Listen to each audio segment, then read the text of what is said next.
Donc, la FIFQ, c'est une question de santé animale et de santé publique. Je commence en vous donnant quelques faits. C'est une des principales causes de perte au niveau de la production des ovines et caprines, si on veut. Le problème des avortements, c'est un problème qui est plus important qu'en production bovine. Parce que, bon, on peut rencontrer des épidémies qui s'en vont jusqu'à 30% et plus dans certains cas. C'est que ça a quand même un impact économique important en production ovine. C'est principalement en fin de gestation. Hein, c'est une caractéristique qui est différente un peu aussi des bovins. C'est principalement en fin de gestation, mais entre autres, un peu comme la toxoplasmose, c'est aussi une condition qui peut arriver en tout temps de la gestation quand même. Fait que donc, il ne faut pas, parce qu'il y a des pertes, parce qu'il y a des brebis qui potentiellement auraient pu être mi-gestantes et par échographie, puis qui n'ont pas de parturition, si on veut, d'agnolage, ben on peut penser aussi qu'un agent comme la toxoplasmose peut aussi être en cause à ce moment-là. Les agents d'avortement sont surtout bactériens. Viral, c'est plus rare, mais c'est pas impossible. C'est des choses qui arrivent quand même. Mais c'est à considérer. Ce que je vais toujours dire puis toujours mentionner, c'est que les pardon, je ne vais pas bafouiller, là, mais le diagnostic de laboratoire est essentiel. Je pense que c'est un outil que vous, comme éleveur, que vous deviez toujours considérer quand vous avez des avortements que vous dans votre troupeau, parce que c'est un aide essentiel pour établir le bon diagnostic. On comprendra qu'à partir du moment où on a un bon diagnostic, évidemment, le traitement et la prévention vont être adéquats ou beaucoup plus faciles, puis vous allez avoir des succès. Il n'y a rien, si vous traitez, par exemple, vous pensez que c'est un problème de chlamydia qui peut sévir dans votre troupeau, mais qu'en fait, c'est de la toxoplasmose, l'approche est totalement différente. Donc, il faut être en mesure de connaître la bonne souche d'avortement. Et ce qui est vrai aussi dans une période d'agnolage donnée, pas nécessairement vrai aussi dans une autre période d'agnolage. Il peut y avoir d'autres agents qui entrent dans votre troupeau qui sévissent aussi. J'ai marqué aussi sur cette diapositive-là les principales causes d'avortement qu'on rencontre au Québec. Aux bactériennes, c'est chlamydia, aussi campylobactère, FIFQ. Parasitaire, on parle de la toxoplasmose. Virale, c'est moins fréquente, mais sont moins fréquentes, mais il faut toujours y penser. Ça fait toujours partie du diagnostic différentiel du vétérinaire quand il va aller vous visiter au niveau de vos fermes là, pour établir le diagnostic et la prévention et le traitement. On a la maladie de Border, qui est un peu l'équivalent du BVD au niveau des bovins. Et aussi le virus de la vallée Cache. C'est un agent qui a déjà été diagnostiqué aussi au Québec, puis avec le réchauffement climatique, comme les insectes sont un vecteur, c'est possible qu'on en rencontre aussi de plus en plus au Québec, mais bien évidemment, ça prend des brebis qui vont au pâturage. Les avortements non plus, ce ne sont pas tous infectieux. On parle de pertes après un stress important, des manipulations importantes, et aussi, je pense qu'il est aussi très fréquent, c'est une mauvaise alimentation, une déficience en certains éléments comme par exemple des déficiences en iode, déficiences en vitamine E, sélénium, etc. C'est toujours une alimentation qui peut être déficiente en énergie puis en protéines, qui va faire en sorte que les agneaux vont être plus petits, plus faibles et plus légers à la naissance, ce qui ressemble carrément beaucoup à des problèmes de chlamydia aussi. Donc, c'est important quand votre vétérinaire et vous faites le tour de la situation des avortements dans votre troupeau, de bien vérifier cet item-là au niveau de l'alimentation. Au Québec, qu'est-ce qui se passe? Puis ici, j'ai sorti une étude qui a été faite en 2000-2001 par la Faculté de médecine vétérinaire, Dr Arsenault, Dr Bélanger. Volontairement, c'est une étude qui date quand même maintenant de presque 16 ans, mais c'était aussi pour vous montrer que les agents d'avortement qui sévissaient en 2000 dans les années 2000, ben, c'est à peu près les mêmes avec des proportions quand même assez importantes. On parle de troupeaux suspects ou positifs. C'était des sérologies qui ont été faites sur 30 troupeaux, 20 dans la région du Bas-Saint-Laurent, 10 dans la région de l'Estrie. On voit qu'avec le toxoplasma, 96% des troupeaux avaient des sujets soit suspects ou positifs. Chlamydia abortus, 100%. Coxiella bunati, qui est la FIFQ, 66,7%. La maladie de Border, 10%. Neospora caninum, 8%. C'est quelque chose qui m'a toujours interpellé parce que c'est, malgré qu'on voit que cette maladie-là est relativement présente dans les troupeaux, c'est quand même des agents qui sont rarement diagnostiqués dans les laboratoires, mais il faut quand même y penser quand on a une épidémie, si on veut. Et ce qui est important, puis ce qui est aussi le but de notre webinaire aujourd'hui, c'est que la majorité des agents d'avortement en production des petits ruminants, ce sont des zoonoses. C'est important d'en parler et de voir qu'est-ce qu'il y en est particulièrement avec la FIFQ, qui évidemment est une des plus fréquentes zoonoses que vous avez, vous autres comme producteurs, la plupart entendu parler, qui mérite aussi d'être comprise et expliquée encore plus. Sur ce, moi, je vais passer les écouteurs et le micro à ma collègue Anne Leboeuf, qui est ici vétérinaire du MAPAC, que tout le monde connaît aussi. Bonjour à tout le monde. Moi, je ne sais pas c'est qui tout le monde. Je suis toujours curieuse de savoir à qui je parle. Ça fait que je vais essayer quand même de regarder si dans la liste des participants, j'ai-tu des noms? Bon, Benoît Laprise, Christine. Juste par curiosité, voir si c'est plus des producteurs. Est-ce que tu peux m'aider, Marie-Josée, les personnes qui sont là? Ah, OK, donc principalement des producteurs. Ben alors, bonjour à tout le monde. Je suis très contente de prendre le relais de Gaston, là, puis de vous parler de fièvre Q aujourd'hui. Je saute tout de suite dans le sujet puisque vous êtes déjà réchauffé là, par Gaston. Puis, en fait, je vais juste cacher le petit machin, sinon vous voyez ça. Donc, je vous emmène tout de suite sur qu'est-ce que c'est la fièvre Q? Est-ce que c'est important? Puis pour ça, j'ai sorti des espèces d'extraits de journaux ou sur Internet qui vont vous montrer que dans différentes situations, effectivement, ça a été considéré comme un enjeu majeur. Fait qu'on a là quelques extraits là, qui nous montrent autant en Europe, donc en Suisse, en Australie, des épisodes de fièvre Q qui ont fait la une des journaux.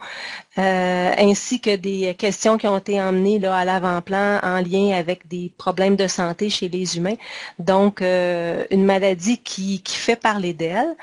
Récemment, on a eu, entre autres, une éclosion chez des touristes américains et il y avait même un Canadien là-dedans, là, ça, il parle des touristes américains, mais il y avait un Canadien. Donc, des touristes qui font du tourisme médical et qui étaient allés en Allemagne pour faire des traitements où ils recevaient des cellules embryonnaires ovines comme traitement, semble-t-il, pour régler des problèmes de cancer, si je me rappelle bien. Puis, ce qui est arrivé, c'est que ces cellules-là, embryonnaires ovines, avaient malheureusement été contaminées par l'agent de la fièvre Q, et donc ces personnes-là se sont contaminées en allant se faire traiter. Fait que ça aussi, ça a emmené là, la fièvre Q à l'avant-plan. Au Québec, on a eu un épisode, puis Isabelle, ma collègue, en parlera beaucoup plus un peu plus tard là, dans la présentation. Je voyais un petit commentaire. Marie-Josée, tu m'arrêteras là, si tu penses que je dois intervenir. OK. OK.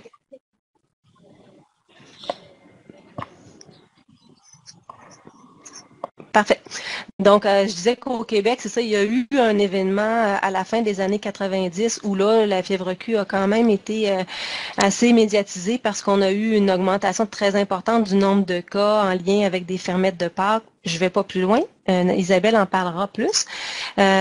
Et récemment, il y a eu un très gros épisode qu'on considère peut-être le plus gros rapporté jusqu'à présent là, à l'échelle internationale aux Pays-Bas. Un épisode, puis là, ce que vous voyez, c'est un graphique qui montre sur quelques années le nombre de cas dans l'évolution dans l'année. Et comme on voit, il y a eu un nombre de cas très élevé en 2007, 8, 9 et jusqu'en 2010. C'est un épisode qui a été relié avec des entreprises, principalement Catherine Laitière. Et bon, il y a eu beaucoup de recherches, puis d'éléments médiatiques autour de cet événement-là, mais qui a quand même conduit à la mort de plus de 70 personnes, donc qui sont reliées là, de près ou de loin à l'éclosion de fièvre Q.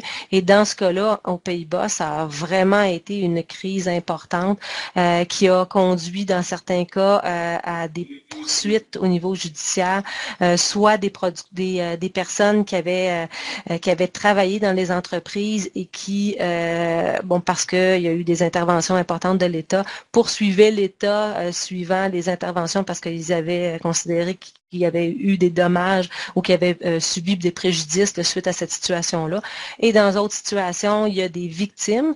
En fait, il y a des personnes qui sont mortes et dont les parents ont poursuivi des producteurs pour, en guillemets, négligence à avoir informé les personnes qui avaient visité l'entreprise de la situation dans l'entreprise. Donc, tout ça pour vous dire que c'est quand même une maladie qui a son importance, même si parfois, en tant qu'éleveur ou en tant que médecin vétérinaire praticien ou conseiller là, qui intervenant en élevage, elle semble pas un gros problème. Ça fait que c'est un peu tout ça là, pour vous sensibiliser à cet enjeu-là.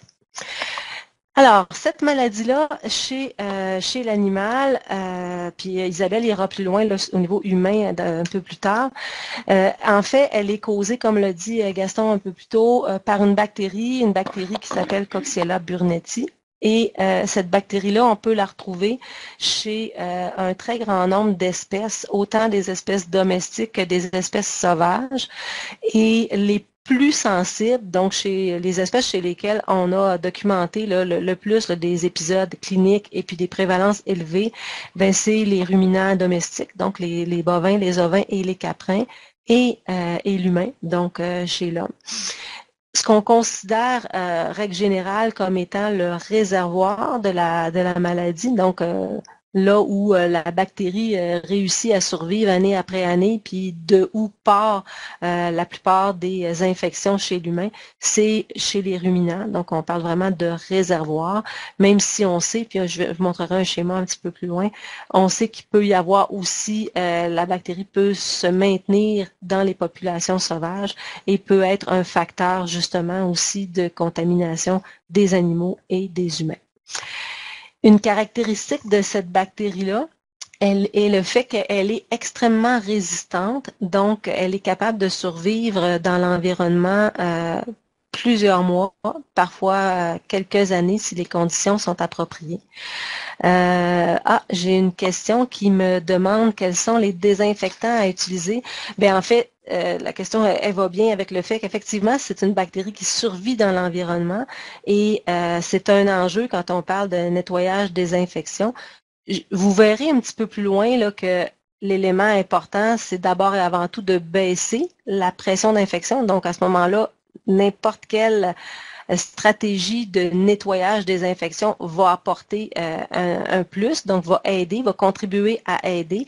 Maintenant, si on regarde quels désinfectants sont reconnus comme efficaces contre cette bactérie-là quand on les applique là, dans des conditions là, optimales, on est plus avec des désinfectants qui sont moins souvent utilisés en élevage. Donc, on pense à l'alcool éthylique à 70%, le chloroforme à 5%, l'eau de javel à 5% et le peroxyde 5%. Ce pas des désinfectants là, qui sont utilisés de routine là, dans les élevages, mais je pense qu'il faut garder quand même en tête que si dans votre régie d'élevage, vous avez une étape de nettoyage, désinfection des zones, particulièrement des zones d'agnelage dans l'année, puis c'est pas ces désinfectants-là que vous utilisez, c'est quand même une très bonne pratique parce que ça va contribuer à diminuer beaucoup la pression d'infection. Je vais cacher la petite zone de questions. Je continue.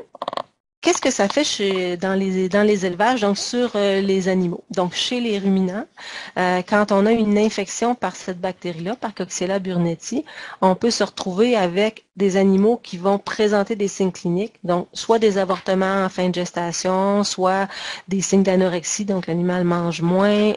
Parfois, c'est de la mortinatalité, la gestation va à terme, mais les animaux sont morts-nés, ou même parfois juste plus faibles, puis ils vont mourir dans les premières heures de vie.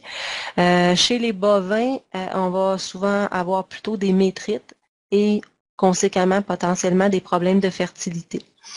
Ça, c'est quand on voit des signes cliniques. Dans ces cas-là, l'animal peut soit guérir, soit l'infection peut devenir chronique. Par ailleurs, la plupart des infections sont ce qu'on appelle asymptomatiques. Donc, on a des animaux qui sont infectés par la bactérie, mais qui ne présentent pas de signes cliniques.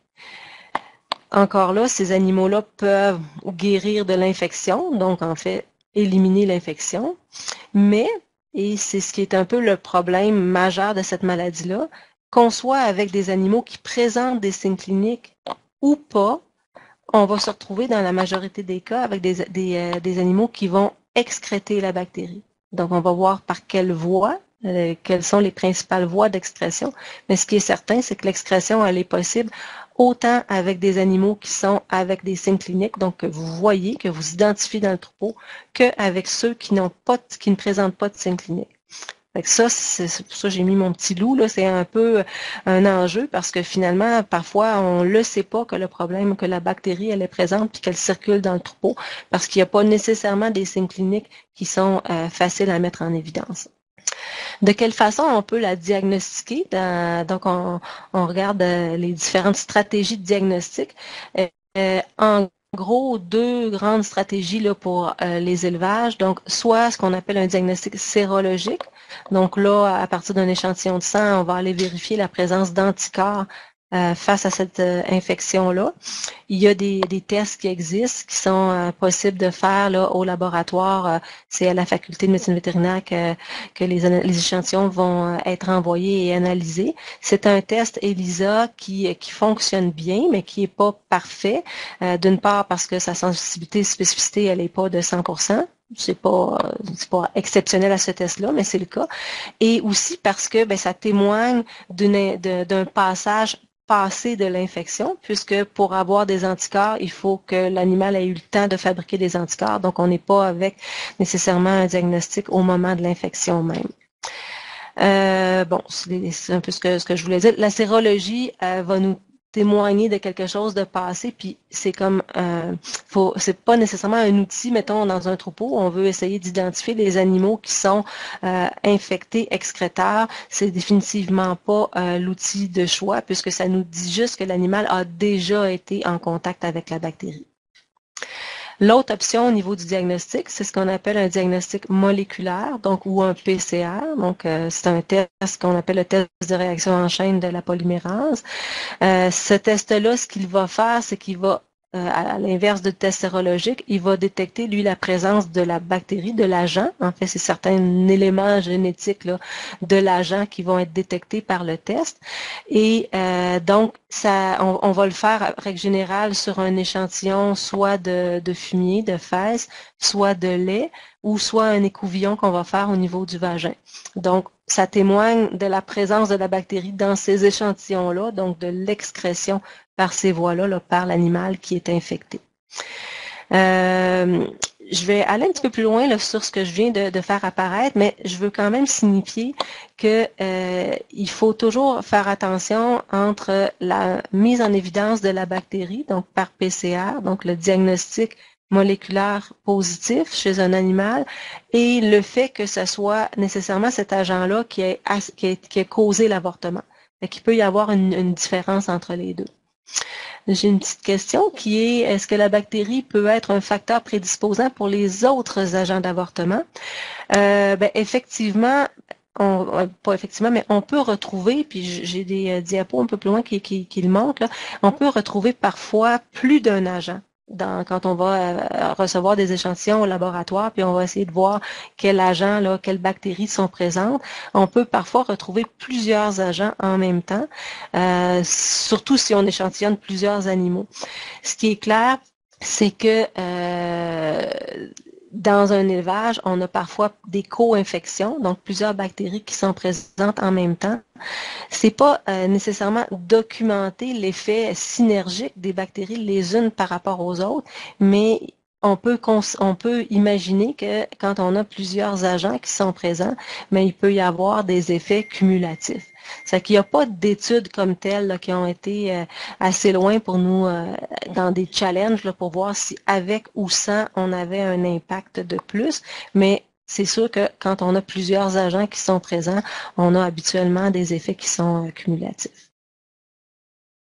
Je vais cacher la petite question. Est-ce que c'est fréquent? D'abord, chez nous, est-ce qu'on en a de cette bactérie-là? Est-ce que dans les élevages ovins et caprins, on la retrouve souvent? Gaston nous a parlé d'une étude au début des années 2000 qui montrait qu'effectivement, bon, pour plusieurs agents, mais entre autres pour la Coxiella, on avait à peu près les 2/3 des troupeaux qui avaient réagi positivement, donc qui présentaient des animaux séropositifs. Il y a déjà plus de 15 ans et aussi, il faut savoir qu'à cette époque-là, on n'avait pas les mêmes outils diagnostiques. Donc, l'étude a été refaite il y a quelques années dans 2 régions, donc Montérégie et Bas-Saint-Laurent, dans un certain nombre de troupeaux ovins, caprins et bovins. Et on est allé avec les outils qu'on a maintenant, des meilleurs outils diagnostiques, donc un test ELISA sur le sang qui vérifie la présence d'anticorps et le test PCR sur les fesses, donc pour vérifier la présence là, de l'agent comme tel. Puis, dans cette étude-là, ce qu'on a mis en évidence, c'est qu'on avait pour les 24 troupeaux de moutons qui ont été testés, 70% des troupeaux où il y avait au moins un animal qui présentait des anticorps. Donc, c'est quand même assez élevé. Et puis, quand on a regardé l'ensemble des animaux qui ont été testés dans ces troupeaux-là, on avait 37% des animaux qui présentaient des anticorps. Donc, sans surprise, on constate que la maladie, elle est quand même très présente dans les troupeaux ovins. Du côté caprin, il y avait un petit peu moins de troupeaux qui ont été échantillonnés, mais on a quand même des chiffres qui sont tout à fait comparables, donc à peu près les 2/3 des troupeaux et 50% des animaux qui présentaient des anticorps. C'est surtout au niveau de l'analyse sérologique là, que c'est sorti positif, les PCR étant rarement positifs. Juste pour revenir sur une étude qui avait été faite un peu plus tôt, encore une fois dans la région du Bas-Saint-Laurent, la région du Bas-Saint-Laurent qui est souvent celle ciblée parce qu'il y a beaucoup de moutons, là, vous n'êtes pas surpris. Mais donc, on avait regardé au niveau des bergers, donc les producteurs de moutons, quelle était la fréquence donc de l'agent chez les producteurs. Et à cette époque-là, donc, on avait travaillé avec d'autres outils diagnostiques, mais on avait montré qu'à peu près 30% des producteurs présentaient des anticorps, donc avaient été infectés. Et on avait un groupe contrôle donc d'humains d'âge comparable où là, la prévalence, elle était vraiment beaucoup plus faible. On parle d'à peu près 1%. Donc, mon souvenir, en tout cas, c'était vraiment très faible. C'est peut-être pas 1%, mais c'était très, très faible. Donc, ça nous montrait qu'effectivement, les personnes qui travaillent dans les entreprises ovines étaient beaucoup plus à risque d'être infectées. Maintenant, là, c'était plus sérologique. Maintenant, on a aussi une autre façon de regarder est-ce qu'elle est très fréquente au Québec, c'est de regarder dans les laboratoires qu'on a au Québec, là, au niveau de la Faculté de médecine vétérinaire. C'est là, au niveau du MAPAC, qu'on envoie tous nos échantillons là, pour ce qui est de l'analyse fièvre-Q. Donc, on parle principalement dans ce cas-là là, d'analyse moléculaire. Combien de troupeaux ont été confirmés comme étant porteur de la bactérie. Et ce que vous avez dans ce diagramme-là, c'est entre 2010 et 2016, selon les espèces, là, bovins, ovins, caprins et même porcins, le nombre de troupeaux où on a confirmé que la bactérie était présente. Puis, bon, c'est sûr que c'est très indirect, puis c'est pas une enquête dans tous les troupeaux, fait qu'il faut vraiment prendre ça avec un grain de sel, ça nous donne pas une prévalence, sauf que ça nous montre qu'année après année, on met en évidence des troupeaux où la bactérie, elle est excrétée chez les bovins, les ovins et les caprins, puis on a même un diagnostic chez les porcins. Fait que c'est quand même intéressant de suivre ça, tout en ayant en tête là, les limites de ces outils diagnostiques-là. Puis on parle de surveillance passive dans le sens que c'est vraiment ce qui est arrivé au laboratoire. Ça nous donne pas un portrait complètement pas représentatif de la situation réelle sur le terrain. Un petit point sur, et c'est la dernière ligne que vous avez en bas, là, qui est marquée Manie en 2015.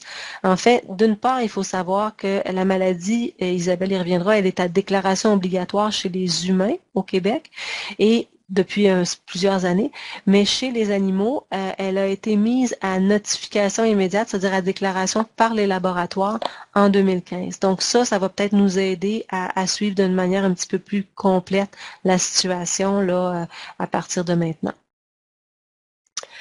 Ailleurs, donc on a parlé du Québec, ailleurs au Canada et dans le monde, est-ce que c'est une maladie qui est fréquente?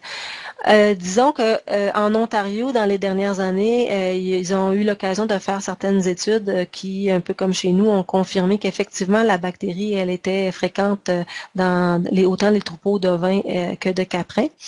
Puis, je veux insister un peu sur l'étude de Hazlitt, donc en 2013, qui, je en ai parlé un petit peu tout à l'heure. Eux, ce qu'ils ont fait, c'est que pendant 2 ans, ils ont analysé gratuitement là, tous les échantillons qui pouvaient être soumis par des producteurs et leurs médecins vétérinaires praticiens dans les cas d'avortement chez les ovins et les caprins. Et là, je donne les chiffres uniquement là, chez les ovins là, parce qu'on est avec un séminaire là, avec le CEPOC, mais les chiffres du caprin là, sont assez comparables.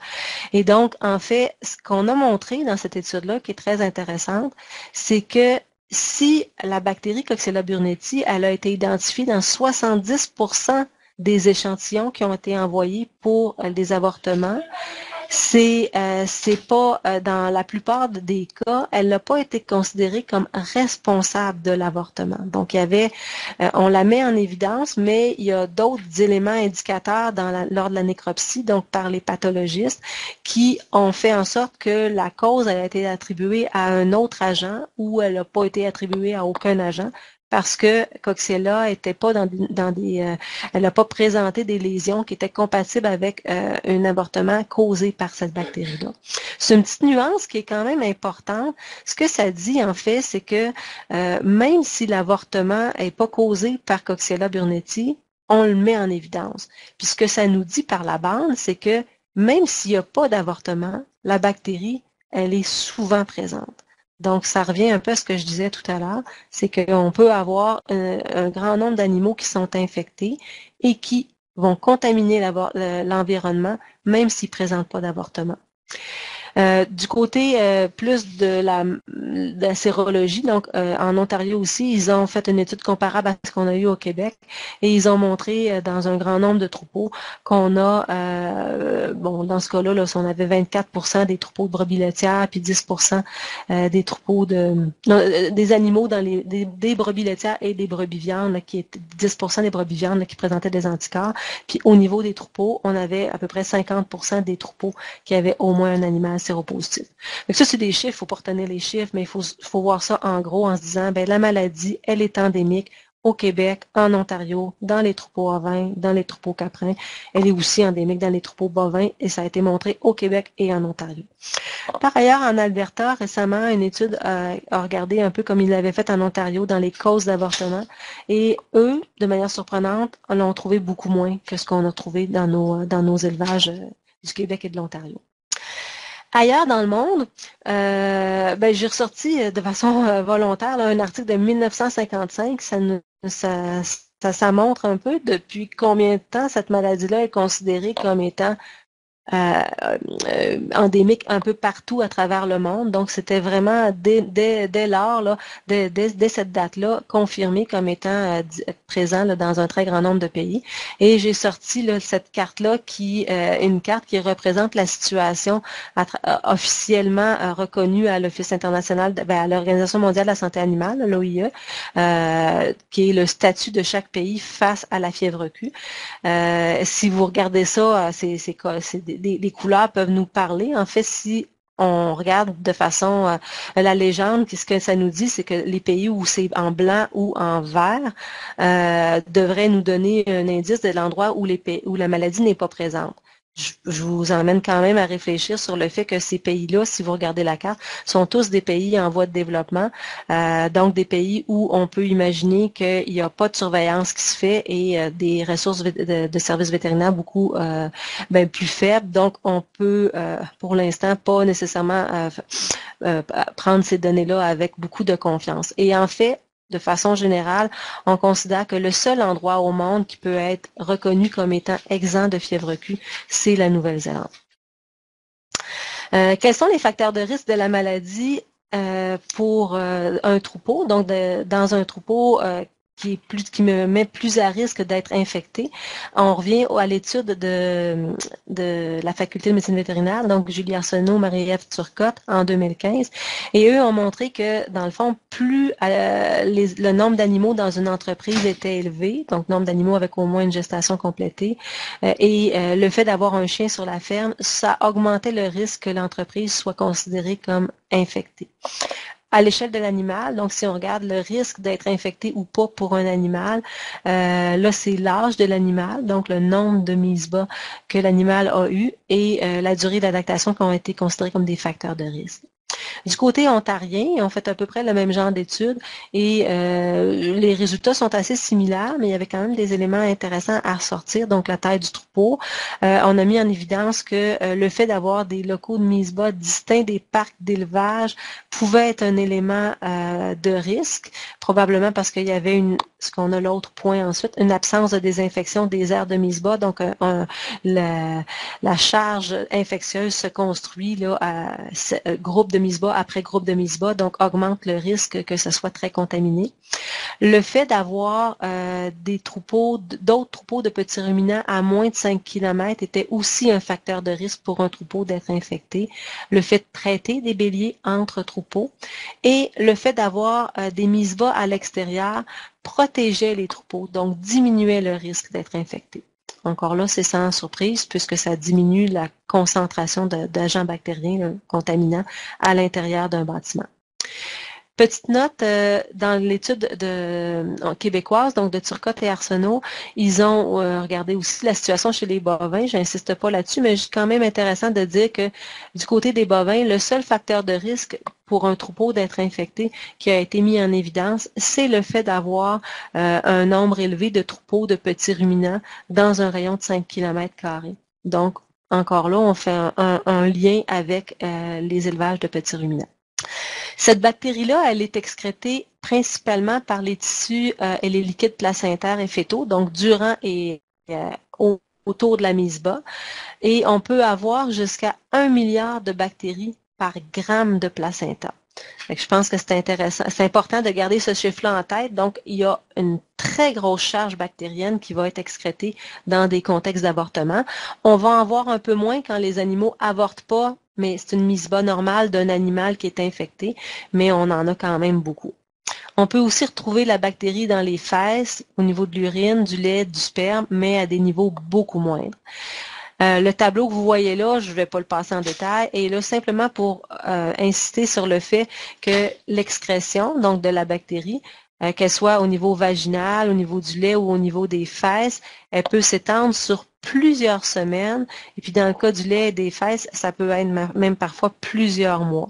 Donc, ce que ça nous dit, encore une fois, c'est que c'est une excrétion qui peut se faire sur une période prolongée et considérant le fait que cette bactérie-là, elle est extrêmement persistante dans l'environnement, puis qu'elle peut se transmettre par les aérosols, je vais y revenir, bien, ça nous explique pourquoi elle est si endémique, donc elle est présente dans un grand nombre de troupeaux, dans un grand nombre de pays, dans un grand nombre d'espèces.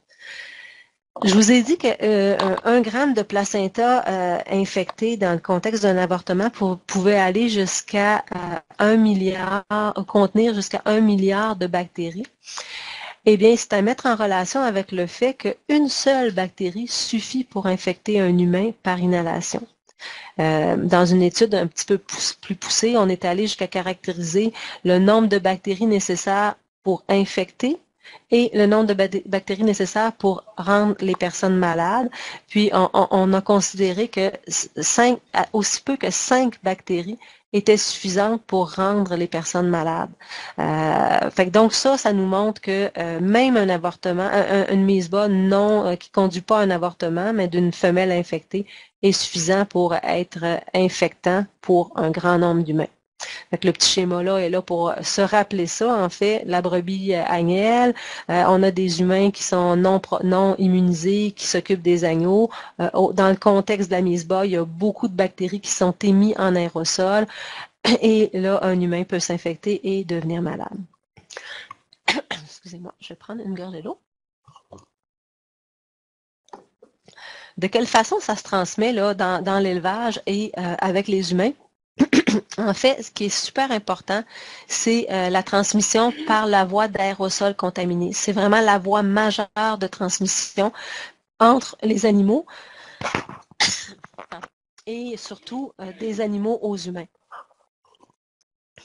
Il y a aussi des possibilités de transmission là, par d'autres voies, mais on insiste, on n'étant pas moi, là, mais de manière générale, quand on parle de la fièvre Q, le risque le majeur de transmission est par la voie d'aérosol contaminé. Ce qui fait aussi qu'on considère que d'humain à humain, la transmission elle est très peu efficace. Et quand on a des humains malades, il faut habituellement regarder par où la contamination a pu se faire. Et donc, on regarde par le biais d'enquête, Isabelle ira plus loin tout à l'heure, si on est capable d'identifier des élevages qui pourraient expliquer la contamination des humains. Même chose, ça peut passer par le cycle sauvage, par le biais des poussières, donc des aérosols contaminés. Donc, c'est aussi possible par cette voie-là. Puis, les animaux de compagnie qui peuvent aussi être infectés peuvent être impliqués là, dans le cycle de transmission. Petits ruminants versus bovins, je vous l'ai dit, il y a beaucoup de troupeaux de bovins qui sont infectés. Et il faut malheureusement réaliser que dans le cas des éclosions chez les humains, c'est plus souvent les petits ruminants qui sont en cause. Pardon. Qu'est-ce qui peut expliquer ça? En fait, il faut d'une part se rappeler que quand on a un troupeau de petits ruminants, en général, on a des cheptels qui sont plus gros, donc un plus grand nombre de mises bas par année, donc un plus grand nombre de bactéries qui sont excrétées dans l'année. De plus, les mises bas chez les bovins sont... je suis en train de perdre ma voix.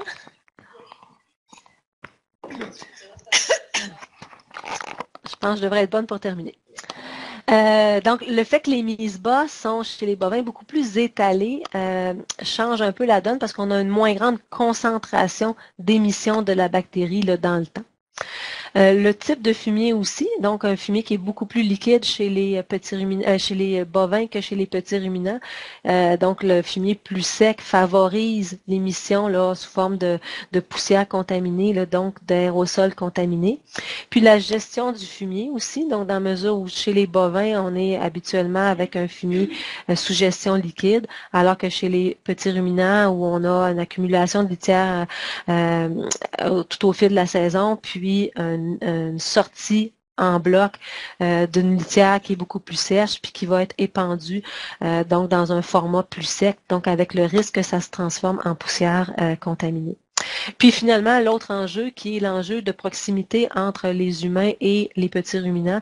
On le sait, il y a probablement beaucoup plus de visiteurs ou de personnes non initiées qui vont, au cours d'une année, prendre des agneaux, des chevreaux autour d'une mise bas que de personnes qui vont le faire avec des veaux. Donc ça aussi, c'est un risque qui est augmenté du côté petits ruminants.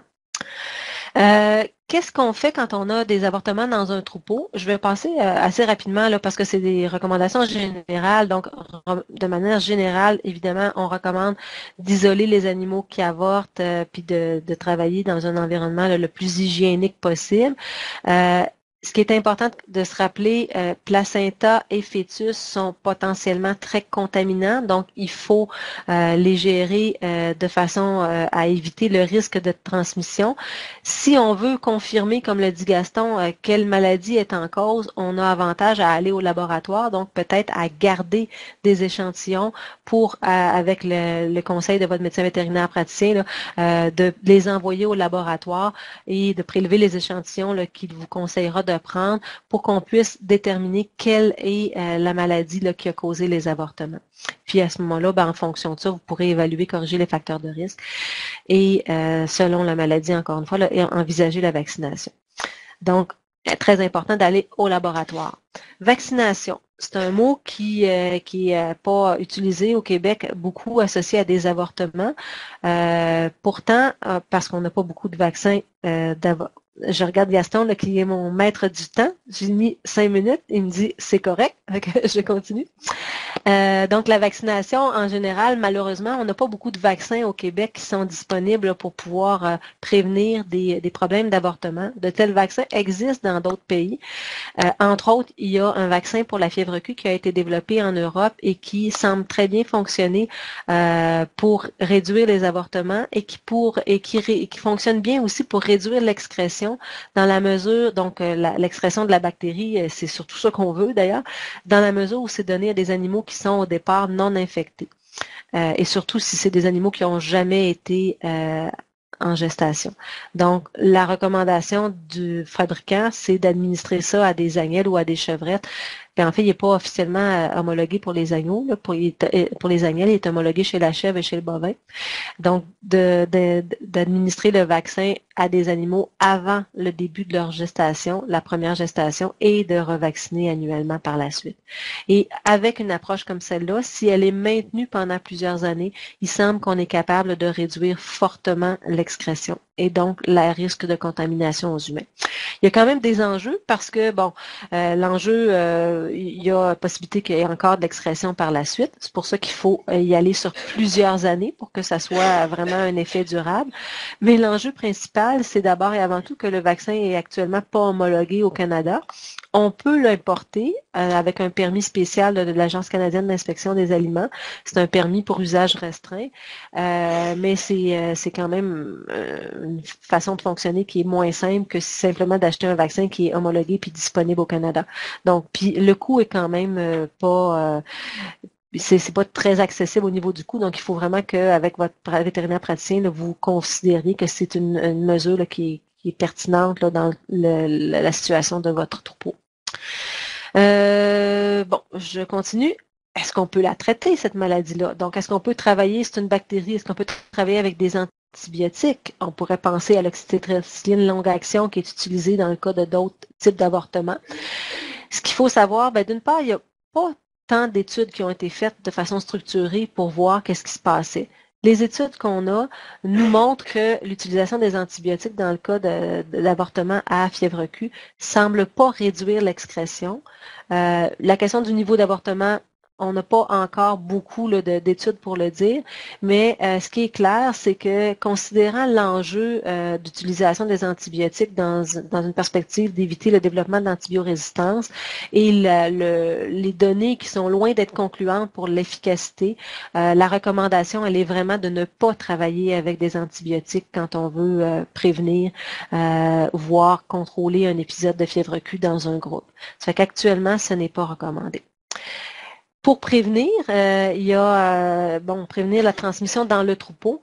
Si elle est présente dans votre troupeau, mais vous voulez diminuer son impact, c'est des principes de base. Donc, travailler au niveau de l'hygiène dans la zone de mise bas, travailler avec s'assurer, puis Isabelle va insister là-dessus, que les vêtements, les bottes, les gants, tout ça, ça soit comme rester dans l'entreprise, s'assurer d'isoler les femelles qui avortent, donc de les traiter à part et dans la mesure du possible de faire en sorte qu'elles ne contaminent pas l'environnement global, disposer adéquatement des placentas, de l'avorton et autres matériels infectieux et d'être attentif à tout ce qui est ventre à chat. Surtout si vous avez quelque chose vous avez des données qui permettent de penser que votre troupeau serait exempt. À ce moment-là, c'est de prévenir l'introduction dans le troupeau et il y a différentes stratégies diagnostiques qui peuvent être envisagées. J'irai pas plus loin parce que je suis déjà un peu avancée dans mon temps, mais s'il y a des questions qui vont dans ce sens-là, je pourrais y répondre. Là, j'ai une petite question qui est, est-ce que la bactérie Coxiella peut être un facteur? Dans cela, j'avais répondu. Puis là, y a-t-il d'autres choses qui étaient apparues? Bon, ça doit pas. Ça fait que je m'arrête là. je m'arrête là-dessus. Puis s'il y a des questions là, par la suite, à la fin, on va être là aussi pour répondre, le Gaston, moi et Isabelle. Fait que ça pourra être à ce moment-là. Fait que je pense que je passe l'exécuteur à Isabelle.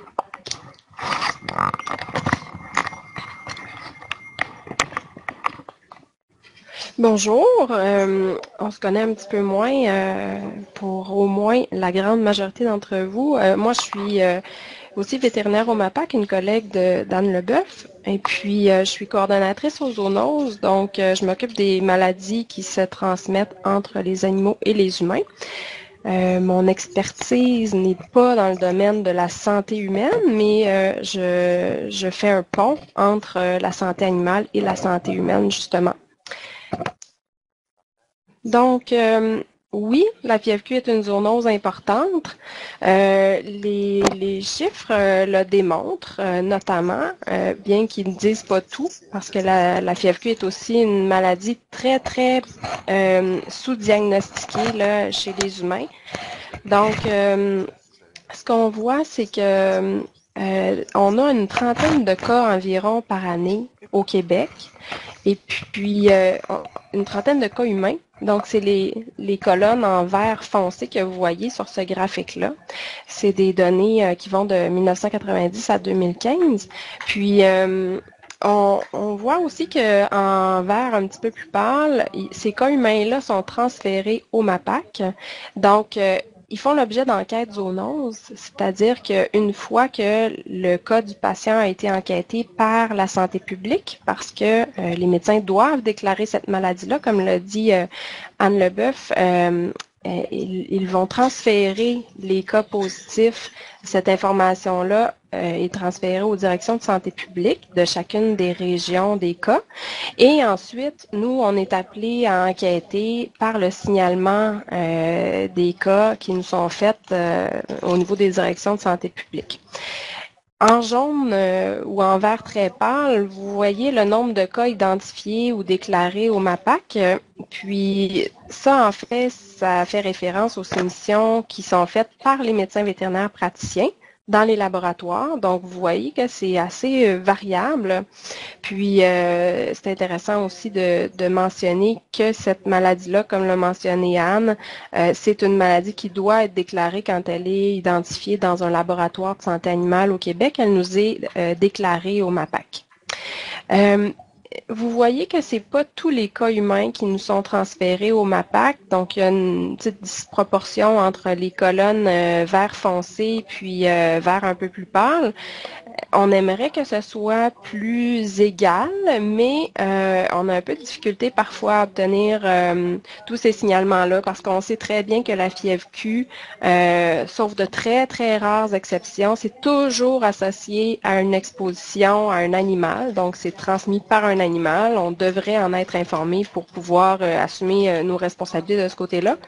Mais assez fréquemment, il arrive que les patients n'ont pas eu d'exposition, du moins connue à un animal. Alors, les directions de santé publique n'ont pas cette information-là du tout au dossier. Il y a pas de contact identifié là, entre le patient et un animal. Ce que vous voyez sur ce graphique aussi, c'est, vous notez qu'en 1999, on a un grand pic qui monte jusqu'à 85 personnes malades. On a pu identifier, grâce aux enquêtes des directions de santé publique, que les patients, ils ont été tous exposés à 2 centres commerciaux, donc ils ont visité 2 centres commerciaux, l'un ou l'autre, où des mises bas avaient eu lieu dans des fermettes de Pâques. Donc, il y avait d'une part, dans un des centres commerciaux, une chèvre qui avait mis bas, puis l'autre centre commercial, c'était une brebis qui avait mis bas. Ça démontre assez bien la préoccupation ou le risque qu'il peut y avoir dans un endroit clos. Lorsqu'il y a des mises bas dans un endroit clos puis plusieurs personnes exposées, ça peut vraiment donner des éclosions très importantes, comme ça a été le cas cette année-là. Il y a un autre événement intéressant. En 2012, il y a eu une éclosion aussi de 5 personnes, cette fois-ci, qui ont été malades dans les Laurentides. Donc, évidemment, ça a soulevé l'intérêt de la Direction de santé publique des Laurentides. Et lors de l'enquête, ils ont pu identifier que ces personnes-là avaient fréquenté un même restaurant où un éleveur avait mangé avec ses vêtements de ferme. Fait qu'encore une fois, ça évoque de façon assez impressionnante, je dirais, le risque là, associé à la contamination, à la transmission possible dans des endroits clos. Donc, des simples vêtements peuvent être suffisants là, pour engendrer une transmission à l'humain. Je vous donne quelques exemples de cas de zoonose. Donc, on a un signalement qui nous a été fait en septembre 2016 de la part de la Direction de santé publique de la Montérégie. Il s'agissait d'une femme de 68 ans qui était en contact, son seul contact là, avec de près ou de loin avec des animaux, c'était les vêtements souillés de son mari qui soignait les animaux de la fermette de son fils, où il y avait des chèvres. Puis ces soins-là se sont déroulés jusqu'au début juillet. Donc, nous, on a cette information-là en septembre suite au diagnostic de la femme et on mène donc l'enquête pour compléter celle de la Direction de santé publique. On identifie que sur la fermette, il y a 2 chèvres qui avaient mis bas dans les semaines qui précédaient les soins aux animaux, donc au mois de juin. Puis, on identifie dans nos prélèvements une analyse qui est positive par PCR sur un écouvillon vaginal de chèvre. Ça démontre clairement une excrétion de la part de cette chèvre-là. Et effectivement, les périodes autour de la mise bas sont favorables, comme on l'a mentionné, à une excrétion au niveau vaginal en particulier. Donc, on a cette information-là et on a une autre information intéressante, c'est que il y a un homme qui a été en contact avec les chèvres aussi, ces mêmes chèvres-là, lors d'une visite pendant la période de mise bas. Donc, cet homme-là est confirmé aussi. On a donc déjà 2 cas, ce qui en fait une éclosion de fièvre Q associée à une même fermette. Puis, une autre information ensuite, en discutant avec la Direction de santé publique, on identifie lors de l'année précédente, en 2015, un 3e patient qui avait un lien géographique avec l'élevage, donc qui habite tout près, à moins de 5 km de la fermette. Et ce patient-là, pour lequel on avait enquêté, on n'avait pas trouvé d'animaux dans son entourage qui excrétaient. Il y avait un troupeau de bovins, ce monsieur-là s'occupait de son troupeau à lui, mais les bovins avaient été identifiés comme négatifs à la fièvre Q. Donc, ça nous fait 2 cas confirmés en lien avec la période de mise bas de cette année et un 3e qui habite à proximité. Vous remarquez que la transmission par aérosol là, sur près de 5 km, c'est quand même impressionnant. D'ailleurs, ça peut aller jusqu'à 8 km. Là, évidemment, après ça, plus on s'éloigne, plus le risque diminue. Mais donc, c'est vraiment à prendre en considération, ce risque aérosol. Et on avait aussi pour information dans ce cas-là qu'une rencontre familiale d'une 50aine de personnes avait eu lieu à l'été. Puis la responsable de la fermette insistait beaucoup pour dire que il y avait personne qui avait été malade là, puis elle était très très très étonnée. Ça a été très difficile pour elle de comprendre puis d'accepter que il y avait 2 personnes de malades effectivement en lien avec un contact avec ses chèvres, puis peut-être même un 3e patient pour lequel on avait un lien au niveau géographique. C'est sûr que c'est surprenant. Mais faut se rappeler que, comme Anne l'a dit, il y a 30% des éleveurs de moutons du Bas-Saint-Laurent qui ont été trouvés séropositifs, donc il y avait des anticorps contre la maladie. Et ces personnes-là n'ont pas toutes été malades. On va le revoir avec les signes cliniques. Là. Il y a une bonne partie de gens qui sont protégés contre la fièvre Q ou qui vont faire la maladie, mais sans signes cliniques. Donc, lors d'une éclosion comme ça, avec laquelle on avait à dealer là, en septembre 2016, c'est pour les directions de santé publique un outil intéressant, c'est l'avis de vigilance au médecins. Donc, ça a été fait pour les médecins de la Montérégie. Ça permet de rehausser la vigilance des médecins qui vont éventuellement recevoir des patients s'ils ont des signes cliniques compatibles et un contact connu avec des animaux. À ce moment-là, ils vont être testés pour la fièvre Q. C'est important aussi de vous mentionner que quand il y a des avis comme ça, l'information confidentielle, elle est protégée. Donc, il n'y a pas de nom de producteur, de ferme ou etc. qui circulent. D'autres exemples de cas de zoonose pour 2016, je pense qu'il est important de mentionner qu'à part cette éclosion-là, il y en a eu deux autres. C'est une année quand même riche en éclosions, malheureusement. À part de celle qu'on a identifiée en Montérégie, il y en a une autre qu'on a identifiée chez un patient ou des patients plutôt de Lanaudière et une personne en Capitale-Nationale. Donc, on a eu 3 personnes impliquées dans ce cas-là, 2 aides à la ferme qui venaient de Lanaudière et qui étaient en visite dans Capitale-Nationale pour venir aider pour des mises bas, justement. Donc, ces personnes-là ont été confirmées comme des cas de fièvre Q. Puis, on a également eu, dans la même période, un signalement concernant une voisine de cette ferme-là qui était située à environ 6 km de la ferme. Donc, encore là, le risque aérosol, on y pense sérieusement, bien qu'il y avait d'autres fermes aux alentours, mais cette dame-là n'avait aucun contact connu avec soit des animaux ou soit des propriétaires de fermes, de petits ruminants ou autres. En Capitale-Nationale, on a eu également 3 personnes associées à une ferme. Dans ce cas-là, il y avait 2 acheteurs potentiels qui étaient venus visiter la ferme. Puis, ces acheteurs-là sont retournés chez eux et ont développé des signes de fièvre Q. Donc, ils ont été confirmés fièvre Q. Et la troisième personne, ben, c'est l'éleveur. En fait, quand on a fait enquête, on s'est rendu compte que cet éleveur-là avait été malade, effectivement, au cours de la période de mise bas. Puis, avait consulté, mais il n'y avait pas eu de diagnostic d'établi. Et donc, à la suite de notre enquête, il a pu être testé, puis il s'est révélé positif à la fièvre Q. Et on sait aujourd'hui, parce que ce cas-là est toujours en enquête, là, il y a des suivis qui sont effectués chez les personnes travaillant à la ferme. Il y a 2 autres personnes qui travaillaient à la ferme qui ont eu des cas semblables, puis qui sont encore sous investigation, donc c'est des cas suspects.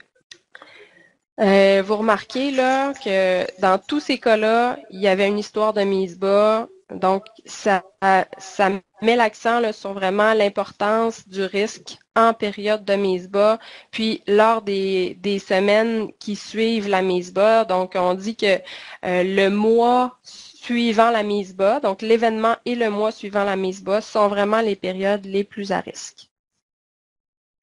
Ces enquêtes-là, on peut se demander parfois, ben, pourquoi on les fait puisqu'on sait qu'il y a à peu près le 2/3 des troupeaux qui sont positifs. Qu'est-ce que ça nous donne d'aller trouver des troupeaux positifs en lien avec des personnes malades? Mais c'est important. Juste un instant. Il y a une question qui m'a été posée. C'est moi qui te l'avais posée, je pense que tu l'as vu. Oui, non, je ne l'ai pas vu. Pardon. Donc, il y a une question qui a été posée pour les avis de vigilance. Est-ce qu'on a des retours des médecins humains? Puis, est-ce qu'on devrait étendre ces avis aux vétérinaires et aux éleveurs? Moi, à ma connaissance, j'ai pas de retour habituellement là, au niveau humain. Peut-être que mes collègues de la santé publique en ont, mais pas de questionnement particulier. Il faut dire qu'on leur a offert aussi de l'information sur la fièvre Q assez récemment, mais je peux pas vous en dire beaucoup plus. Puis pour les avis aux vétérinaires ou aux éleveurs, c'est sûr qu'il y a des situations où ça peut être pertinent, en effet. Puis on le fait à l'occasion. Je vais vous en donner un exemple un petit peu plus loin. Juste avant, j'étais en train de dire que même si 2/3 des troupeaux sont séropositifs, on trouve important d'aller faire le diagnostic chez les animaux qui auraient pu contaminer les humains parce qu'on veut vraiment surveiller que le risque est contrôlé dans ces élevages-là, puis qu'il n'y a pas d'autres cas humains, là, donc on garde un œil sur les troupeaux qui sont suspectés être la source d'infection. Puis juste un instant. Je vais demander à mon collègue, Dr. Rioux, de fermer le micro parce qu'il y a comme un retour de son. Puis, en ce moment, ça fait beaucoup de bruit. Merci. Mais vraiment, est-ce qu'on peut le mettre sur mute, si possible? Est-ce que c'est mieux comme ça? Ben, il y a un retour de son un petit peu. Je ne sais pas si ça agace plusieurs, sauf moi, mais ça va être plus facile. Merci.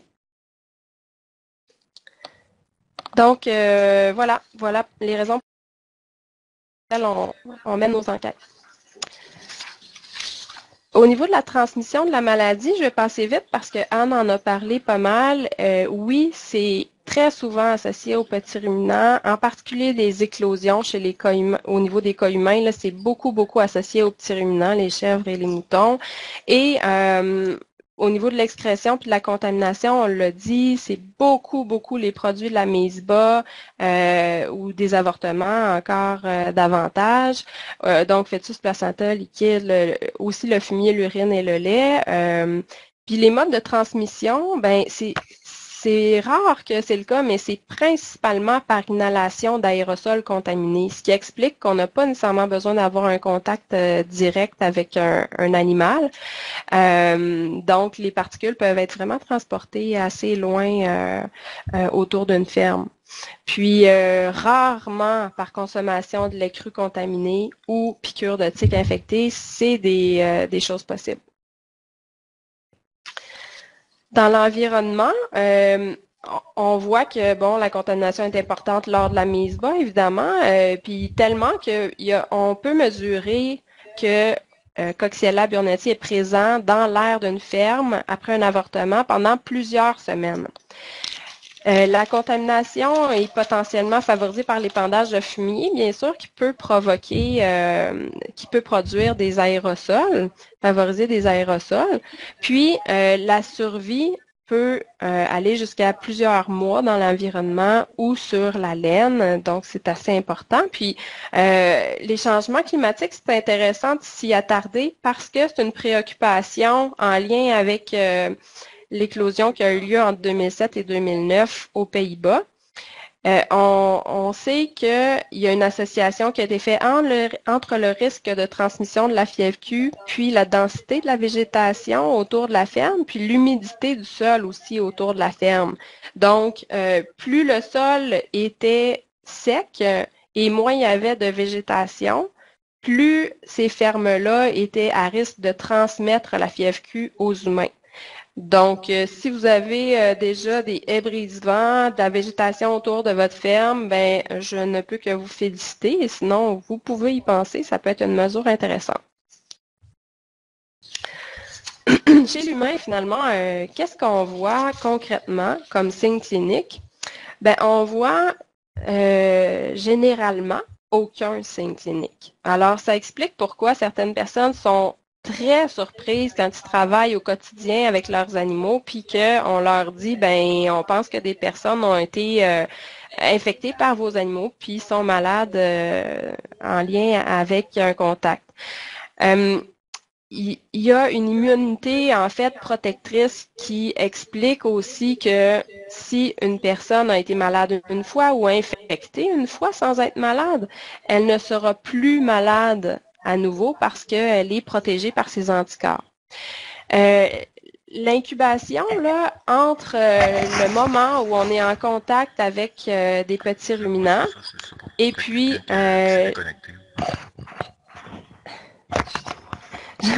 je repars. L'incubation, donc, entre la période de contact et l'infection où on va observer les signes cliniques, ben, c'est généralement 2 à 4 semaines. Puis, ça peut s'étaler quand même de 2 jours à 6 mois, fait que vous comprendrez que pour un médecin, c'est pas toujours évident de revenir soit 4 semaines en arrière ou même 6 mois en arrière pour faire un diagnostic en lien avec un contact avec des petits ruminants. Les signes, lorsqu'ils sont présents chez l'humain, c'est vraiment des signes grippaux.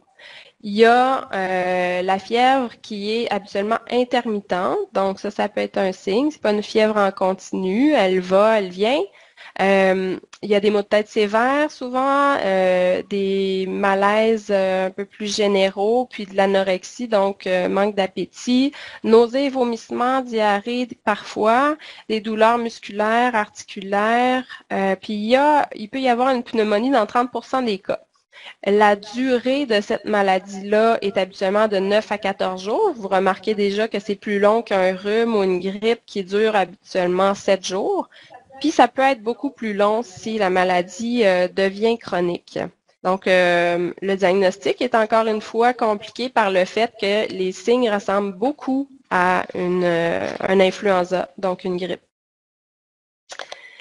Les complications qui sont possibles, c'est avortement ou bébé mort-né pour les femmes enceintes. Au niveau des formes chroniques, on va voir des hépatites chroniques, donc une infection au niveau du foie, endocardite aussi, surtout s'il y a une déficience cardiaque chez la personne, donc une infection au niveau du cœur, vasculite, infection au niveau des vaisseaux sanguins, puis syndrome de fatigue post-fièvre Q, ce qui n'est pas Jojo non plus parce que c'est très incommodant. Là, ces personnes-là ont de la misère à fonctionner au quotidien. Donc, c'est très important pour les femmes enceintes qui sont exposées et puis les personnes malades de consulter. Si vous consultez, en fait, là, je vous recommande fortement de mentionner que vous êtes exposé au petit ruminant puis que vous avez des suspicions que ça pourrait être la fièvre Q. Je vous encourage à traîner avec vous de l'information que vous pouvez trouver sur notre site Internet et vous verrez l'adresse à la fin de la présentation. Normalement, il devrait, lorsque la fièvre Q est suspectée, il devrait y avoir 2 prises de sang qui sont faites, sauf exception, parce qu'il y a d'autres tests possibles.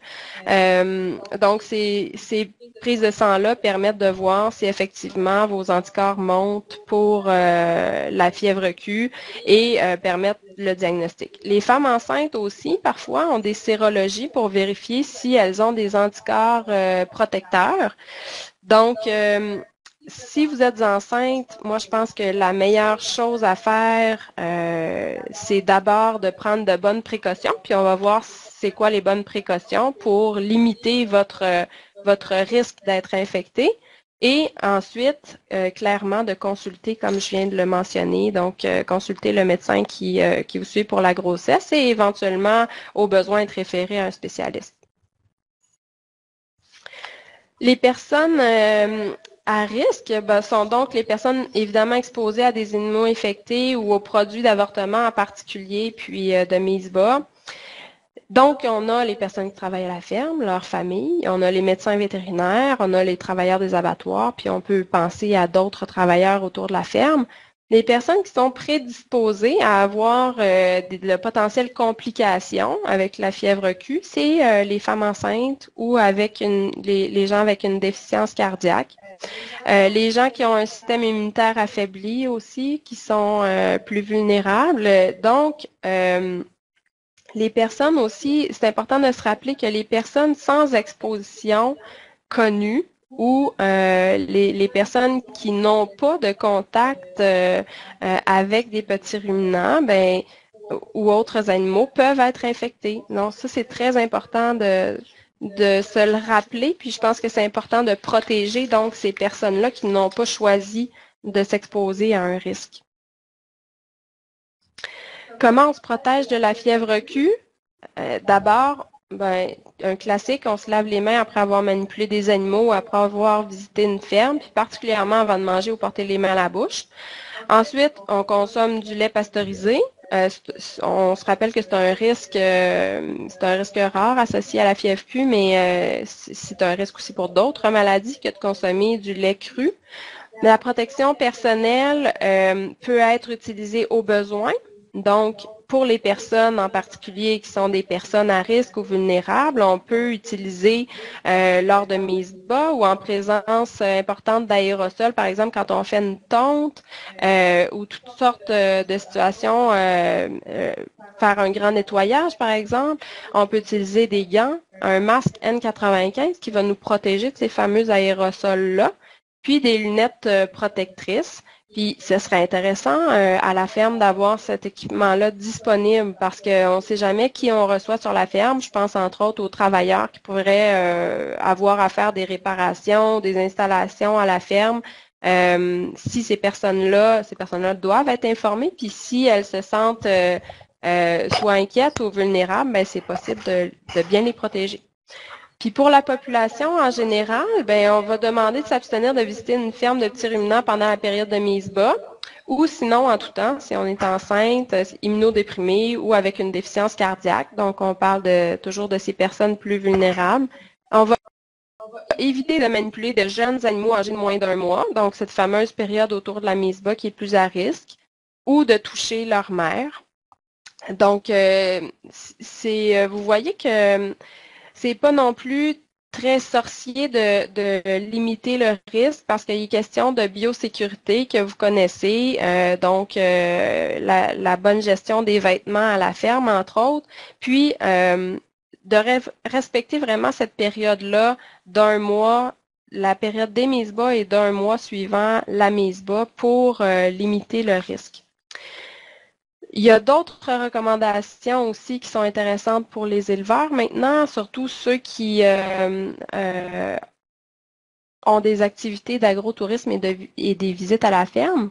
Je vois une question aussi, mis à part les 2 prises de sang qui vérifient le taux d'anticorps, est-ce qu'il existe un test plus précis pour les humains? Donc, je comprends... c'est le test classique qui est utilisé. C'est un test assez précis parce que, bon, on mesure les anticorps qui, au départ, ont un certain taux dans le sang, puis une fois que l'infection a généré la production d'anticorps dans le sang, on devrait voir une augmentation importante des anticorps. Donc, c'est le test classique qui va être fait. Pour des personnes qui auraient des complications, c'est surtout là que d'autres tests peuvent être faits. Donc, si on pense par exemple à une personne qui a un syndrome de soit maladie chronique ou donc fatigue par exemple post-FIEV-Q ou encore une endocardite ou encore une hépatite, à ce moment-là, on va aller vraiment vérifier s'il y a des signes d'infection au niveau du foie, du cœur. Il peut arriver que des prélèvements à ce moment-là soient pris, qu'il y ait plutôt une analyse par PCR dans les laboratoires. Mais là, évidemment, je vous parle un peu de ce que j'ai vu, mais comme je suis pas médecin humain, je n'irai pas plus loin. Donc, on parlait d'agrotourisme et de visite. Je vous ai déjà mentionné que c'est très important d'informer les visiteurs du risque, puis aussi des mesures en place si vous ne voulez pas les faire fuir à l'arrivée à la ferme. Je pense que vous êtes bien placé pour les rassurer par rapport aux mesures de contrôle, de prévention et de contrôle que vous mettez en place.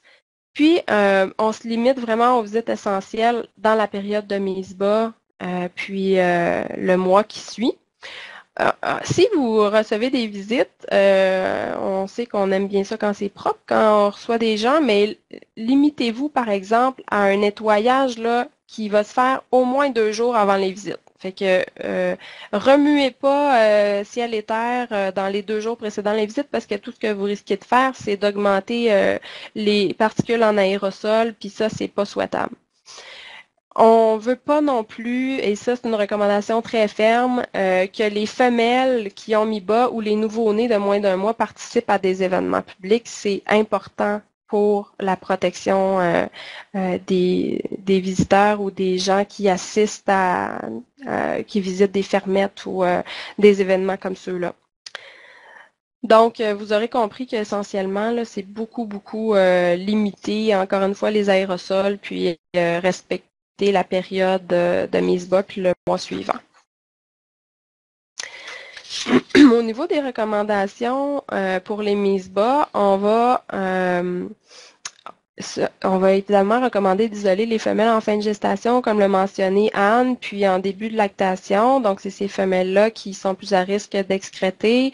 Mais on va beaucoup insister sur la disposition des tissus placentaires qui doit être faite avec précaution. Puis, on veut vraiment éviter, dans ce cas-là, la formation de microgouttelettes contaminées. Donc, on les manipule doucement.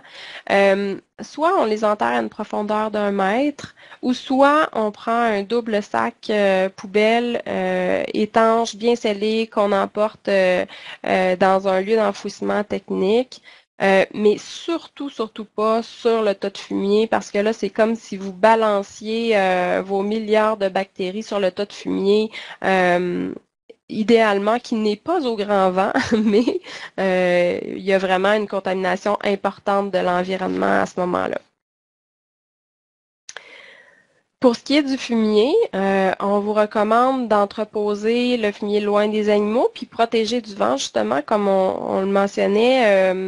S'il est au grand vent, ça va vraiment favoriser la formation d'aérosols, puis le transport sur de potentielles longues distances, là, plusieurs kilomètres de la bactérie.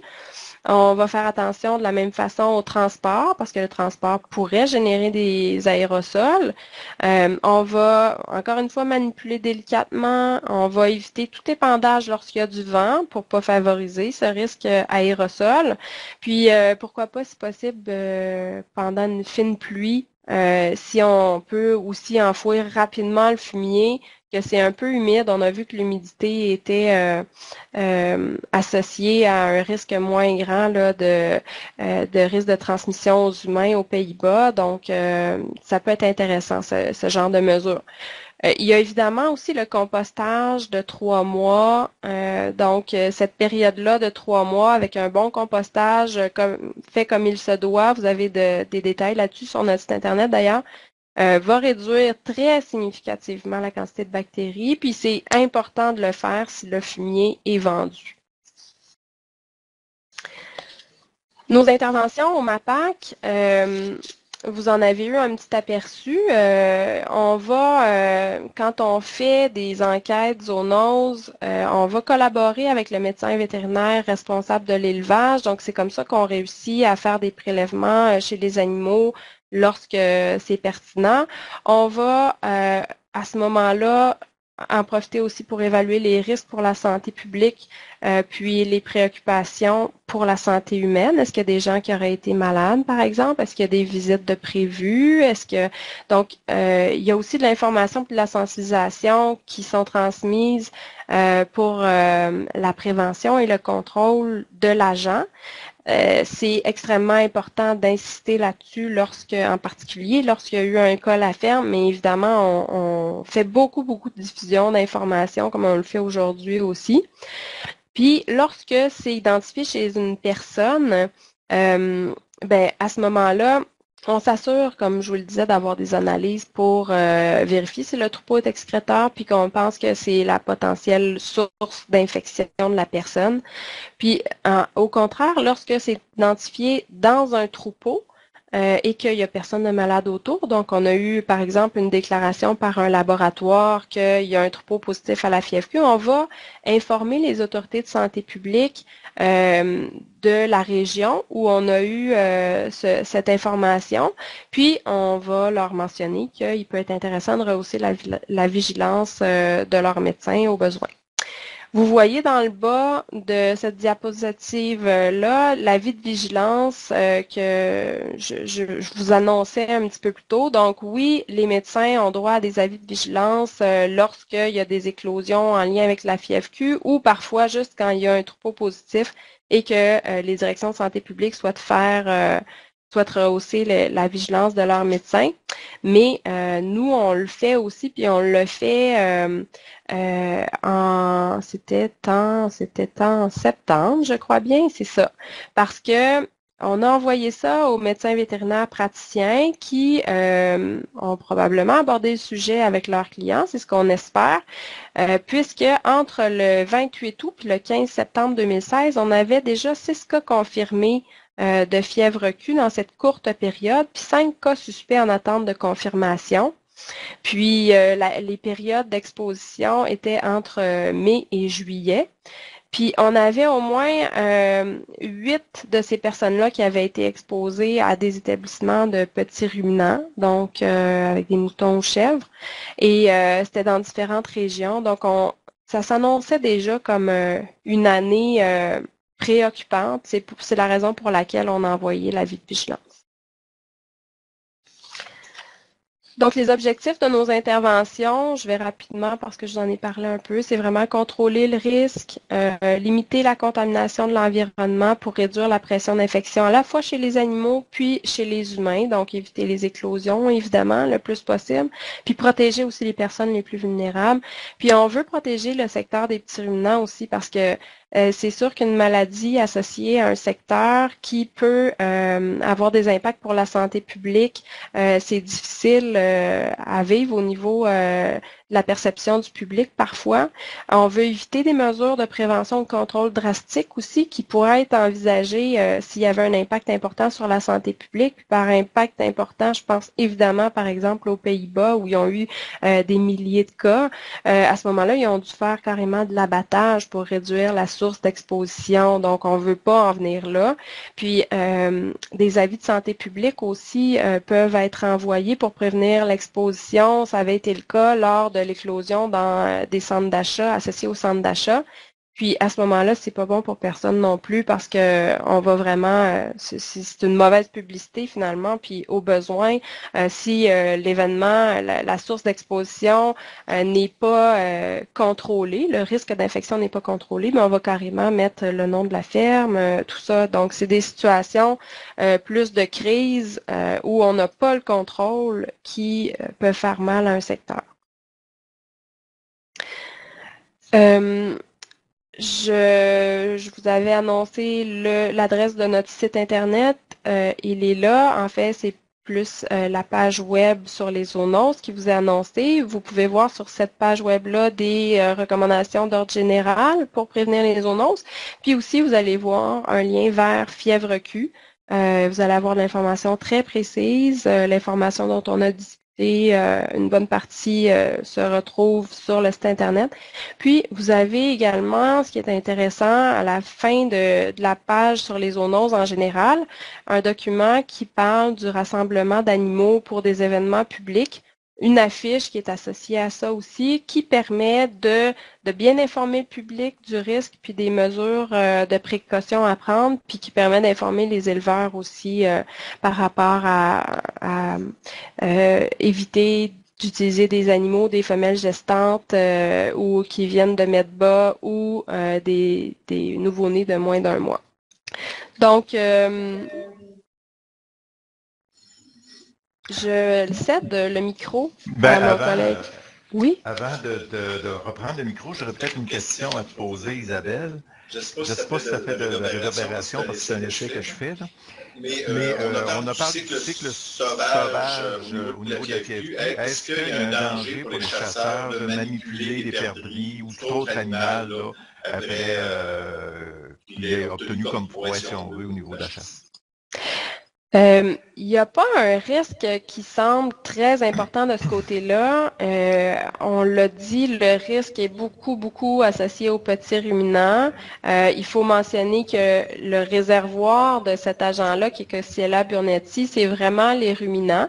Donc, on s'attend à une excrétion plus importante chez eux et non pas chez d'autres animaux comme les oiseaux. On sait que les oiseaux peuvent être infectés. Il y a une quantité vraiment importante d'animaux qui peuvent être infectés, puis en particulier parmi les mammifères, mais c'est vraiment les ruminants qu'on va cibler comme risque le plus important. Puis, de la même façon que lorsqu'on est exposé chez les petits ruminants à des produits de mise bas, on pourrait penser l'être, par exemple, si malencontreusement on chasse une femelle cervidée puis qu'on a à manipuler un utérus gravide, donc avec des fœtus dedans, ça pourrait être un risque. Moi, théoriquement, on s'attend à ça, mais il n'y a pas tellement de cas humains d'associés aux animaux de la faune. Puis on mentionne le risque associé au tic parce que ce cycle sauvage-là se perpétue avec, incluant les tiques dans le cycle, donc ils peuvent transmettre entre les animaux. Ils pourraient transmettre aussi aux humains, mais il y a très peu de cas humains documentés en lien avec les animaux de la faune.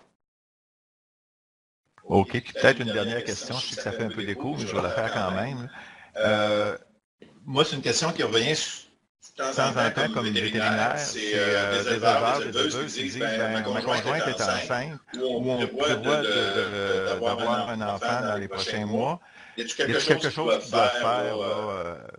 C'est quoi le début de tout ça, là? Oui, ben en fait, dès qu'on est enceinte, on devrait consulter le médecin qui nous suit pour la grossesse. Si on prévoit être enceinte, c'est tant mieux, on peut le consulter à l'avance. Je présume qu'il y a des médecins qui vont effectivement juger bon, même avant la grossesse, de faire passer une sérologie, par exemple, aux femmes qui désirent avoir un enfant puis qui vivent sur une ferme de petits ruminants. Je présume que c'est quelque chose de possible. Donc, on vérifie si la femme est protégée, effectivement, ou pas contre la maladie. Puis évidemment, ben j'encourage les femmes qui veulent tomber enceintes ou qui sont enceintes à prendre des précautions, surtout si elles ne sont pas informées de leur statut, donc est-ce qu'elles sont protégées ou non. À ce moment-là, on va s'assurer de suivre le plus possible les recommandations au public en général, donc s'abstenir d'avoir des contacts avec les femelles qui vont mettre bas, avec les nouveau-nés, s'abstenir de se balader dans la ferme si possible en période de mise bas ou le mois suivant. Donc, c'est pas mal les. Puis on a vu aussi qu'il y a un équipement là où on peut, avec lequel on peut se protéger. Fait que j'ai une nouvelle question. Est-ce que la ventilation de la ferme peut augmenter le risque de transmission aux voisins? C'est une très bonne question parce que oui, on se pose des questions par rapport à la ventilation, quel rôle ça peut avoir, soit au niveau protecteur, parce que si on a une bonne ventilation, on sait que dans les endroits clos, on ne veut pas rester avec beaucoup de particules infectieuses dans la ferme, par exemple. Donc, la ventilation, ça peut être une façon de limiter cette pression d'infection-là dans la ferme. Moi, c'est sûr que si j'étais voisine d'une ferme de fièvre Q, puis que je sentais le courant d'air de la ventilation de la ferme, je me poserais des questions par rapport aux risques que je peux encourir. Donc, je pense que la meilleure recommandation qu'on peut donner par rapport à ça, déjà, si on limite la pression d'infection, donc la présence de bactéries dans l'environnement de la ferme, on fait une bonne affaire en limitant le nombre de bactéries qui peuvent être transportées après ça par ventilation puis aérosol. Donc ça, c'est une première chose, faire attention vraiment à tout ce qu'on a dit, les produits de mise bas, etc. Faire un nettoyage puis une désinfection dans les moments qui sont plus cruciaux, par exemple après une période de mise bas importante. Puis après ça, au niveau de la ventilation, ben c'est sûr que si on peut positionner cette ventilation-là, le flux d'air qui sort de la ferme le plus loin possible et pas dans la direction là, des habitations proches, c'est tant mieux. Là, c'est une bonne mesure de précaution. D'autre part, encore une fois, s'il y a de la végétation aux alentours, ça peut briser à un moment donné la poussée du vent, ça peut permettre d'éviter que le vent ait une bonne portée pour transporter ces particules-là sur de longues distances. Donc, on peut penser à des mesures de précaution comme ça, mais il y a pas non plus, à ce que je sache, été démontré que le positionnement de la ventilation sur une ferme ou c'est sûr que la proximité des personnes qui vivent dans le voisinage d'une ferme, ça, oui, c'est un impact potentiel qui a été démontré, je pense bien. Là, je sais pas, je regarde Anne, mais la direction des vents aussi, là, la direction des vents aussi a été identifiée comme un facteur de risque. Donc ça, c'est important aussi. Probablement encore plus d'ailleurs que le positionnement de la sortie d'air pour la ventilation de la ferme. Donc, ben, j'espère que je réponds bien à la question. Je sais que c'est comme préoccupant quand on sait que de notre ferme peut sortir une bactérie transmise par le vent puis par aérosol. C'est pour ça que les mesures de précaution pour vraiment limiter la contamination là, sont très importantes. Je ne sais pas s'il y a d'autres questions. Sinon, je vais passer le micro à Dr. Rioux. Puis, ben, vous avez encore le temps. Merci.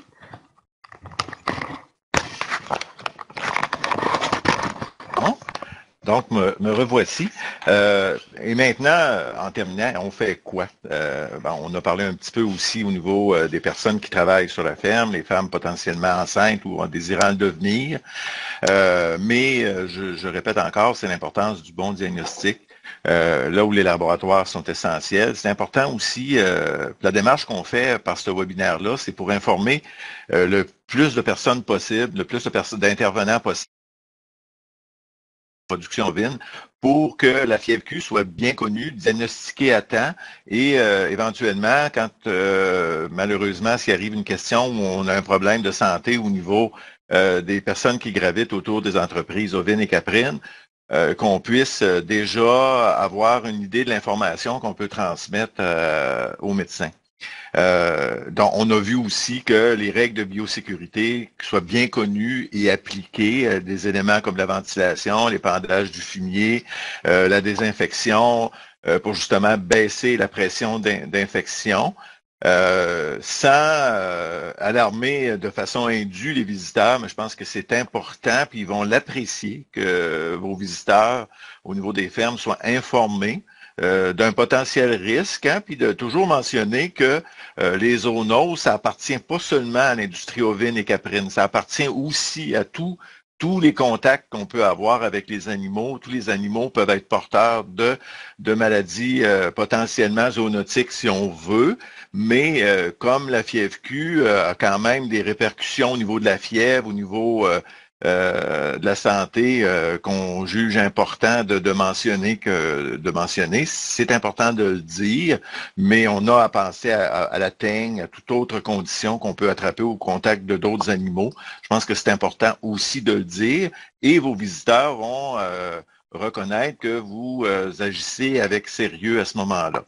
Informer aussi les employés, particulièrement les nouveaux, hein, qui sont pas, je dirais entre parenthèses, immunocompétents, qui n'ont pas déjà développé des anticorps contre la maladie. C'est souvent des cas qui nous sont rapportés. Des aides de fin de semaine hein, qui rentrent dans nos bergeries pour justement nous aider. Sont souvent des personnes cibles d'attraper la fièvre Q. Bien connaître la façon que la maladie se propage, bien comprendre l'approche préventive, puis pour appliquer tout ce qui est à faire là-dessus, se tenir au courant, puis ça c'est notre rôle aussi, autant au CEPOC qu'au MAPAC, de vous tenir au courant de ce qui se fait au niveau des recherches, les données qui seront disponibles, on va vous les transmettre, de voir s'il y a un traitement possible, aussi, au niveau de votre troupeau aussi, d'en parler à votre vétérinaire praticien, et penser probablement vaccination, puis ça je le dis aussi au niveau particulièrement des petites fermes agrotouristiques, dont ça serait peut-être une éventualité de voir de protéger la réputation de l'entreprise. En fait, quand il y a des cas déclarés de fièvre Q au sein d'une entreprise agrotouristique, c'est jamais une bonne publicité. Fait que moi, je considère que d'envisager la vaccination, malgré des coûts relativement importants, mais quand on parle de protection du public, protection des animaux aussi, je pense que c'est important de l'envisager si on veut. Donc, en terminant, je vous remercie d'avoir pris la peine de nous écouter en ce vendredi matin. Moi, Anne et Isabelle, on est tous ici dans la même salle pour prendre vos questions si jamais vous en avez d'autres encore. Et évidemment, si au cours des prochains jours, des prochaines semaines, des prochains mois, si on est facilement rejoignable, nous trois, moi au CEPOC, mon courriel gaston.rioux@commercialcepoc.com et Anne et Isabelle aussi sont facilement rejoignables. Là, j'ai un petit blanc de mémoire pour leur courriel, mais ils sont facilement trouvables. Et si jamais, moi aussi, quand j'ai des questions plus pointues au niveau de la FIFQ, c'est certain que j'en réfère à Isabelle, entre autres, et à Anne au MAPAC pour plus de questions.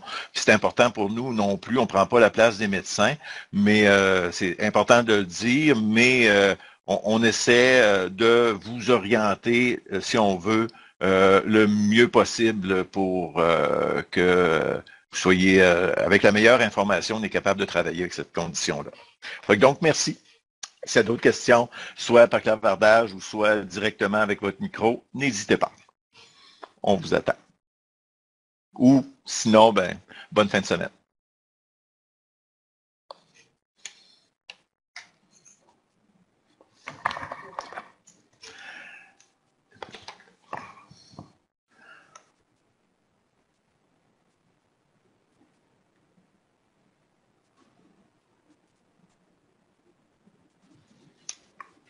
Oh, j'en ai une autre. Est-ce que les animaux qui vont au pâturage sont plus à risque de développer la FIFQ? Si oui, à quelle importance? Je dirais même au contraire. Au contraire, parce que vous savez, à l'intérieur d'une bâtisse, d'une structure, la pression, ce qu'on dit, la pression d'infection, les poussières sont beaucoup plus importantes. Donc, quand on manipule les animaux, exemple, quand les animaux bougent sur la litière, ça soulève, ça bouge dans les parcs, ça soulève la poussière, c'est là où c'est plus dangereux. La concentration des mises bas aussi qui se fait à l'intérieur des bergeries. Donc, c'est moins important à l'extérieur, de beaucoup moins important à l'extérieur. C'est certain qu'on vous a parlé de l'épandage du fumier. Oui, à ce moment-là, quand on épand du fumier, c'est un fumier potentiellement contaminé. C'est sûr que durant l'épandage, il y a quand même une possibilité s'il y a des vents. C'est pour ça qu'on mentionnait une fine pluie ou une journée sans vent. Je dirais que c'est là où l'impact est peut-être plus dangereux pour les gens aux alentours, mais vraiment, l'importance de la contamination est plus à l'intérieur. À l'intérieur, quand on fait des visites à l'intérieur, quand il y a des manipulations aussi d'animaux à l'intérieur, autour de la mise bas dans le premier mois, entre autres, je pense que c'est là où c'est le plus important. Je ne sais pas si mes confrères ont des choses à ajouter. Ça va là-dessus.